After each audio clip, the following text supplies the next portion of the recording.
নিয়োগ দুর্নীতি মামলায় কলকাতা হাইকোর্টের বিচারপতি অমৃতা সিনহার বেঞ্চ বদলের যে আর্জি করেছিলেন তৃণমূল সাংসদ অভিষেক বন্দ্যোপাধ্যায়, সেই আর্জি খারিজ করে দিল সুপ্রিম কোর্ট।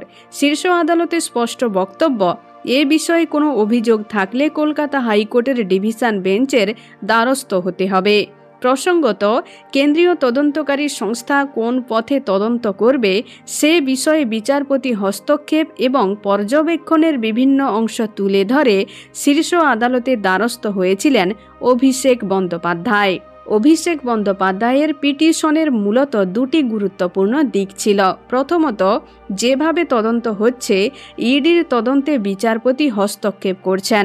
তদন্ত কিভাবে হবে সে বিষয়ে নির্দেশ দিচ্ছেন বিচারপতি।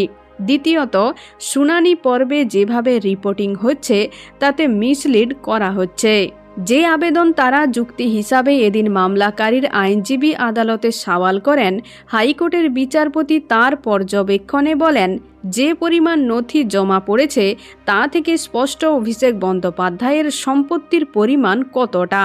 অভিষেকের আইনজীবীর বক্তব্য, একজন বিচারপতির ক্ষেত্রে এই ধরনের বক্তব্য কখনোই যুক্তিগ্রাহ্য নয়। দ্বিতীয় অভিযোগের ক্ষেত্রে তার বক্তব্য, আদালতের শুনানির ভিত্তিতে যে ধরনের রিপোর্টিং হচ্ছে সেটিও যুক্তিগ্রাহ্য নয়।